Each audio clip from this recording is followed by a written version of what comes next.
अतिवृष्टीमुळे शहरातील रस्त्यांची दयनीय अवस्था झाली आहे। सद्यस्थितीत पावसाचा जोर ओसरला असला तरी रस्त्यांवरील जीवघेण्या खड्ड्यांमुळे नागरिकांचा जीव धोक्यात आलाय। प्रशासन रस्त्यावरील जीवघेण्या खड्ड्यांकडे दुर्लक्ष करत आहे काय, असा सवाल करत नागरिकांच्या जीवाशी खेळाल तर याद रखा, असा सज्जड इशारा राज्य नियोजन मंडळाचे कार्यकारी अध्यक्ष राजेश क्षीरसागर यांनी महापालिका अधिकाऱ्यांना दिला। आज राजेश क्षीरसागर यांनी आयुक्त के मंजुलक्ष्मी यांच्यासह महापालिका अधिकाऱ्यांसमवेत शहरातील रस्त्यांची पाहणी केली।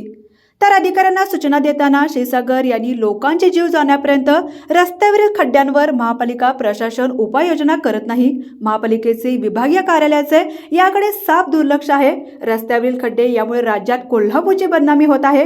हा भोंगळ कारभार तात्काळ सुधारावा। शहरातील धोकादायक खड्डे 2 दिवसात मुजवा, अन्यथा गाय केली जाणार नाही, असे निर्देश राजेश क्षीरसागर यांनी पालिका अधिकाऱ्यांना दिला। यावेळी उपायुक्त राहुल रोकडे, शहर अभियंता नेतदीप सरनोबत आदी उपस्थित होते।